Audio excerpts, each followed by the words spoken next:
Hey, what's going on guys, my name's Raph, and the beginning of Project Mew is set to start later today. Whilst we know episode 71 will be focusing on Ash and Go taking part in their first trial mission, some new details have surfaced from Corocoro and Animedia magazine, which could be leading to some very interesting events to follow. We also have some small merchandise scans that could support them as well. There's a bunch of information to cover, so let's jump straight into it. Don't forget to leave this video a like to show support, and I'll be sure to bring out my next video shortly. Make sure to subscribe if you aren't ready to keep up to date, and without further ado, let's begin.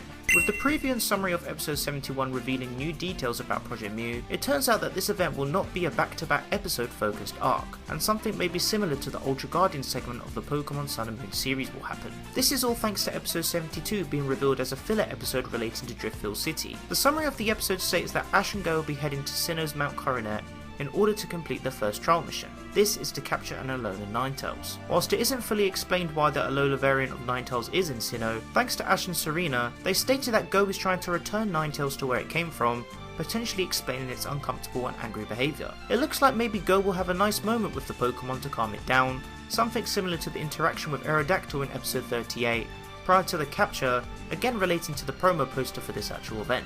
It's also worth pointing out that if we consider the game's logic for episode 71, the only ice types available on Mount Coronet should be Snover and Abomasnow. So knowing that, surely that means that the Alola Ninetales has migrated due to habitat or climate migration alongside adaptation changes. One new detail to take away from the preview is the leader of the Project Mew segment being Hadoka. We first heard Hadoka's voice during the special preview trailer, and now have a visualization. I'm still torn between if he is a goodie or an antagonist, so we'll just have to wait and see. Some think he has connections with Chairman Rose as well. With episode 72 not being a direct continuation, it looks like Project Mew is going to be spread out having rotating intervals, like many have suggested. This could imply that during this time, we'll see a nice selection of content, such as Ash's hyperclass battles, Go's captures, potential Chloe development, and much more. After the battle with Regice, maybe Ash and Go need to reevaluate and progress a bit more in other things before having the maturity to mentally challenge Project Mew, essentially extending Mew being Go's final goal. This will grant them both more experience. There's bound to be a lot of legendary Pokemon featured, and with the correlation of Calyrex, Regis, and Galarian Birds merchandise coming out in August, I wouldn't be surprised if they drop these Pokemon in the mix for obvious reasons. It just depends on the execution. Now, despite these events commencing, some very interesting merchandise pieces have also surfaced, potentially giving us an indication of what events are to come afterwards. Let's analyse what has been revealed, alongside explore potential theories and plot points. Before I begin, the details I'll be discussing are in no particular order. This is just pure speculation. Let's start by looking at Corocoro. Nothing too special was shown in the latest issue, apart from one small section showing an interesting panel of Ash and two of his Pokemon. In my previous video, I spoke about a new batch of merchandise focusing on Ash's Lucario and Gengar, which seem to be popping through the pipeworks.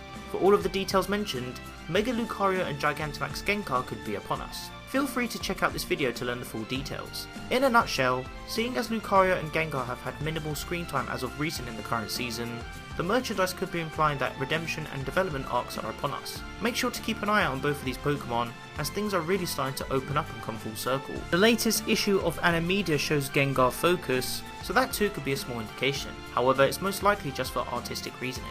Next up, we have this Monchi merchandise set due to release in August, showing Pokemon such as Luxray, Ninetales, Mega Charizard Y, Lucario, and Espeon. For those of you that are unaware, these tend to be figurines that sometimes relate to the future events in the Pokemon anime. The popular examples of this are the Darkest Day, Ash's Surfetch, and Ash vs Go. Takara Tomy tend to release merchandise that relate and reference to the anime, and these rarely drop by a Bandai. We've had many examples of these types of merchandise sets, however here's what I think this set will hold. The Lucario and Luxray are both self-explanatory, with Lucario being owned by Ash, and Luxray being owned by Volkner, relating to his upcoming return in the anime. Espeon is most likely going to be a Pokemon belonging to another evolution trainer for Chloe, maybe relating to that Umbreon we saw in this merchandise scan, unless if that Pokemon is just related to Gary and will return in future episodes. The Ninetales is potentially going to be a Pokemon owned by Kabu, and that could match the recent Hyperclass silhouette as well. And as for Charizard Y, this may just be a counterpart merch for X, as that's more popular, and I don't think Trevor will be returned to the anime unless it's owned by another different trainer. These are some very interesting picks, so it's going to be intriguing to see how these Pokemon get implemented if so. We then move on to this merchandise set from Amiami. These merchandise sets are called Pokemon Get Collections, in correspondence to Bandai Shakugan and Takara Tomy Arts. Now if we go back in time, you may recall images like these. These are Pokeball candy sets featuring a collection of Pokemon. Whilst I don't tend to have much knowledge on these particular merchandise sets, From what I have gathered, they do tend to follow the trend of potentially indicating towards upcoming events and reveals.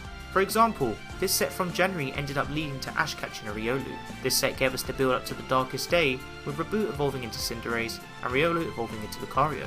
This set gave us the build up to the Pulsum, Minun and Gulpin episodes, which now leaves us with this final one. Analysing the Pokemon shown, Absol was most likely relating to Go, and SQ and Dreepy are most likely Pokemon to feature in upcoming episodes, as we've seen them in previous merchandise. And then we have the Galarian legendary birds, which is for sure relating to the potential upcoming reveal thanks to the series of merchandise that they have had over the coming months. As for Darkrai, that Pokemon is too relating to a lot of merch. Whether or not if it's Tobias's, a randomer, or simply relating to the brilliant Diamond and Shining Pearl games, we'll just have to wait and see. Finally, we have these scans. During the commercial break of episode 70, we saw these new scans which also surprisingly surfaced on 4chan some time before. As you can see, the Pokemon Live Sound Stadium Pokemon World Championships toy set showcasing Ash's Pokemon and the inevitable Mega Lucario can be shown. This also features the Mega figurines of Charizard X and Lucario, which was previously discussed on how they could have relevance to the anime and not Sinnoh remakes. The Eon Duo, Darkrai and Cresselia can all be seen, which are set to release in June. However, the most intriguing amongst the bunch are the Gigantamax Urshifu forms, Gigantamax Kanto starters, Eevee and even a Zygarde Moncolli. Seeing as Tsurugi is known to have an Urshifu in the single strike style, which has the red Gigantamax form, the potential theory of Asahi having the Rapid Strike style is now slowly starting to become a possibility. I still stand by the theory that Asahi will have the other form due to the colour relation, but we can't guarantee that. We have seen these Pokemon in various merchandise prior to this, so the inevitable appearances are bound to come soon, either during Project Mew or elsewhere. The Kanto starters could be leading to Gary's Gigantamax Blastoise, and maybe Honey's Venusaur if she was to be introduced, unless if it's another trainer's Pokemon. Eevee is for Chloe, and as for Zygarde, this one is a head scratcher. The Moncolli figurine has recently been listed and ended up being released last month in April. Whilst we know Journeys wants to show every Pokemon, it's going to be interesting to learn how they will introduce the remaining legendary Pokemon. Seeing as we know Punichan is the current red Zygarde core in existence, it could be so that this Pokemon may return again in aid of a certain event. Even though we know Zygarde is with Ash-Greninja, that too brings into question if that famous Pokemon will return as well. There's still a lot of mystery surrounding the Bond phenomenon, so I wouldn't be surprised if it does return for maybe one certain event, especially relating to a lot of merchandise as well. This is only if the figurine is related to the anime events after all. I wouldn't be surprised if the Mega Charizard X relates to Alan, and then we hear an update about Zygarde too, having some correlation relating to XY. But those are just my takes. Take this all with a grain of salt. Just before we conclude, the episode titles for episodes 73 and 74 were revealed. Episode 73 is set to air on the 2nd of July. The title is currently unconfirmed. This could potentially be a 2-in-1 episode. Episode 74 is set to air on the 16th of July, named Commander Pikachu, Head Forth, Phalanx. This could either be a character of the day focused episode, a potential filler, or even a new capture, especially with all of the recent merchandise surrounding this Pokemon. As you may have noticed, no episode will be airing on the 9th of July, indicating that the Pokemon anime will be on a 1-week break, potentially leading to a new special preview trailer to be revealed in that time, showcasing upcoming events from episodes. Overall, I'm really looking forward to seeing how the Project Mew segment gets shown in the anime alongside future events. Everything from the Project Mew special preview trailer has been revealed, beside the Project Mew segments themselves, which will start tomorrow. We could be expecting a new key concept poster, focus trailer, or even a new opening very soon. The last time we got a key concept poster was November, which focused on the Darkest Day, not including this recent poster. If this rumour about a new opening is true, then this will most likely follow as well, probably relating to Volcano at least and other upcoming events. It could either come tomorrow, next week, or at the end of the month. But of course, when the opening does get revealed, I'll be sure to cover every detail shown. Telebi-kun is next to issue in July, so expect some good things from that as well. But why not let me know what you guys think in the comment section down below. If you guys would like to interact with me, then be sure to follow me on Twitter and join the Team PokeRef Discord server to discuss all things Pokemon. You can find the rest of my social networks on screen and in the description below. If you enjoyed the video, then be sure to leave it a like, as your support is greatly appreciated. Don't forget to share the video with your friends. Finally, make sure to subscribe to keep up to date with my videos, and click on the little bell to enable notifications so you guys get notified when I upload a new video. I hope you guys enjoyed this video, and be sure to stick around for more Pokemon content. Thank you so much for watching, and I'll catch you guys in the next one. Peace.